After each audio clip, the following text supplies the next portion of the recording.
네, 출애굽기 16번째 10장 21절부터 29절까지요. 짧은 본문인데 같이 한번 살펴보도록 하겠습니다. 세 번째 사이클의 세 번째 재앙인 것은 이제 9번째 재앙이 되는 것인데 이 사이클 계속 보여드렸습니다. 한번 보시면 좋겠고요. 각 사이클 특징이 있는데 근데 이제 세 번째 각 사이클의 세 번째 그러니까 세 번째, 여섯 번째, 아홉 번째 재앙은 모두 다 앞에 있는 두 개의 재앙에 비해서 상대적으로 짧게 기술되어 있습니다. 그래서 기사를 짧게 단축시키고 있다 이렇게 이야기합니다. 그래서 이 재앙, 악성 종기 재앙, 어둠의 재앙, 흑암의 재앙은 모두 다 이렇게 짧게 구성되어 있으니까 한번 보시면 좋을 것 같고요. 시작을 이렇게 아주 급하게 하나님께서 지시하시면서 모세가 순종하는 장면으로 시작을 합니다.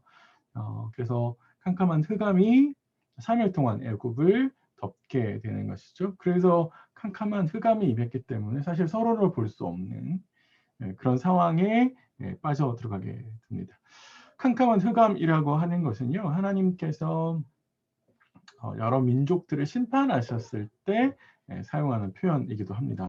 그래서 이사야 8장 22절 같은 데 보시면 땅을 굽어 보아도 환난과 흑암과 고통의 흑암뿐이니 이건 하나님께서 심판하셨을 때 그 심판의 모습 결과를 이렇게 설명하는 것이죠. 마찬가지로 여기에서도 하나님께서 자신의 명령을 거절하고 있는 바로를 향해서 심판하신 것이다. 그렇게 읽을 수 있고요. 그리고 그 심판이라고 하는 것은 결국에 바로의 완악함, 미련함이 하나님의 심판을 계속해서 재촉하고 불러오는 것이죠. 그래서 하나님께서 흑암을 보내셨는데 그 흑암의 결과로 서로를 볼 수 없는, 물리적으로 서로가 차단되는, 그래서 심리적으로 굉장히 어려울 수 있는데 더군다나 자기 처소에서 일어나는 사람이 없었습니다라는 말은 집 밖으로 나오지 못했다라고 하는 거죠. 그러니까 사실 물리적으로 차단됐을 뿐만 아니라 외국 사람들이 심리적으로 차단됐을 거다라는 생각이 좀 들고요. 일종의 아마 공황 상태가 되는 그래서 굉장히 혼란스러운 그런 모습이 될 것입니다. 더 웃긴 건 뭐냐면 애굽 사람들은 흑암에 갇혀서 아무것도 할 수 없었는데 반대편 애굽 쪽에선 그 이스라엘 백성들을 거하고 있는 고센 땅에서는 빛을 볼 수 있었다 이렇게 이야기하는 겁니다. 거기에 거주하는 곳에는 빛이 있었더라 이렇게 되어 있었는데 이제 학자들이 이런 걸 보고 이게 과연 어떤 현상 때문에 이렇게 됐을까라고 이제 추론을 합니다. 그래서 대부분 많은 학자들이 이 아홉 번째 흑암의 재앙이 모래 폭풍이었을 거다라고 생각을 하고요.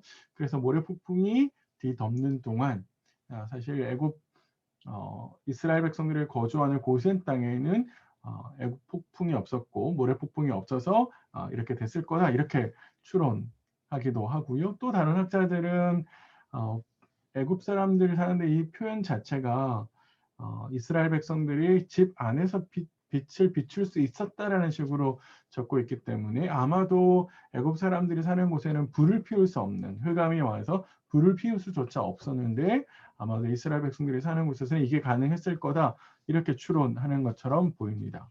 그래서 이런 상황들이 이제 이스라엘 백성들을 구별하게 만드는 못이라고 볼 수 있을 것처럼 보입니다. 근데 사실 추론이기 때문에 정확하게 이게 어떤 것인지 읽어내기는 그렇게 쉽지 않아 보입니다. 다만 여기 중요하게 우리가 생각해야 될 것은 뭐냐면 하나님께서 내리시는 흑암의 재앙이 애굽 최고의 신 라 혹은 뭐 이렇게 책에 따라서 레라고 이야기하기도 합니다. 이 최고의 신 라는 태양신이었거든요. 그러니까 태양을 비추는 신인데 그가 이제 신들 중에서 최고라고 여기고 바로는 바로 그 신의 아들이자 대표라고 생각했습니다. 그러니까 하나님께서 내리신 이 흑암의 재앙은 애굽 최고의 신을 지워버리는 것이죠. 그 애굽 최고의 신이 얼마나 무능한지를 증명해 내신 것이고 그 신을 대표하는 바로가 얼마나 무능한 사람인지 아무것도 할 수 없다라고 하는 것을 증명하신 거다라고 볼 수 있습니다. 아마 이렇기 때문에 우리가 앞에 살펴보았듯이 애국 사람들의 입장에서 보면 굉장한 심리적인 그리고 신학적인 공황 상태에 빠질 수밖에 없는 상황이 오게 되는 것이죠.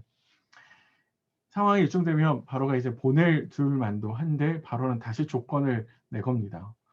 가축은 제외하고 이스라엘 자손만 가라 이렇게 이야기를 하고 있는데 이스라엘 자손만 가라고 하는 것은 가축을 볼모로 그들을 되돌리겠다라고 하는 심산인 것이죠. 사실 이스라엘 백성은 광야에서 하나님을 제사해야 되는데 제사를 하려면 가축이 필요하죠.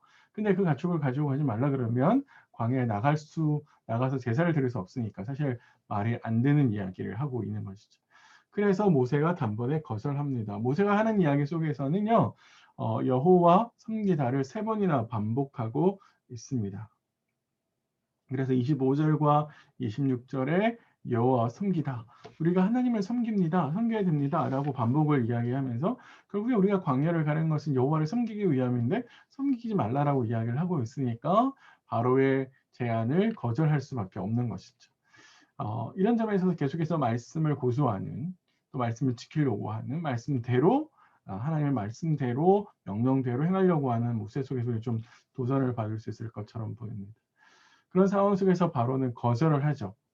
여호와께서 바로의 마음을 완악하게 하셨다. 그래서 그가 이스라엘을 보내기를 거절했다. 그래서 사실 이제 다시는 보지 말자라는 식으로 이제 절교의 선언을 하는데, 바로가 이런 절교의 선언을 하는 것은 무엇인가 자신이 아직도 옳다라고 생각을 하는 것이고, 자신이 이 협상에서 뭔가 유리한 곳에 올라갈 수 있을 거라고 생각을 하는, 사실 착각하는 것이죠. 하지만 사실은 그렇지 않습니다. 바로의 이런 완악한 거절이 최악의 상황을 몰고 파국적인 결과를 낳게 하고, 결국에 하나님께서 마지막 재앙의 10번째 정점에 있는 그 아들을 죽이는, 장자를 죽이는 재앙을 주게 되는 것이죠. 그래서 이 파국적인 결과는 결국에 바로의 완악함이고, 그 바로의 완악함은 그가 처음에 자초한 것이고, 하나님께서 기회를 주셨음에도 불구하고 하나님의 명령을 따르지 않자 하나님께서 그의 마음을 완악하게 하셔서 더 큰 재앙을 만나게 하시는 것으로 이해할 수 있습니다. 모세도 역시 보지 않겠다라고 이야기를 하는데, 나중에 11장에 간 모세는 다시 마지막 10번째 재앙을 설명하는 차원에서 다시 바로를 만나게 됩니다. 아마 모세 개인적인 심리적인 상태로서는 자신은 보고 싶지 않은, 정말 이렇게까지 했음에도 불구하고 보내주지 않는 바로에 대해서 보지 않겠다라고 이야기를 했지만, 하나님은 마지막 최후의 수단으로 경고하시는 차원에서 바로를 다시 한번 보게 하시는 것이다 라고 볼 수 있습니다. 오늘 말씀 한 가지만 딱 기억했으면 좋겠는데요.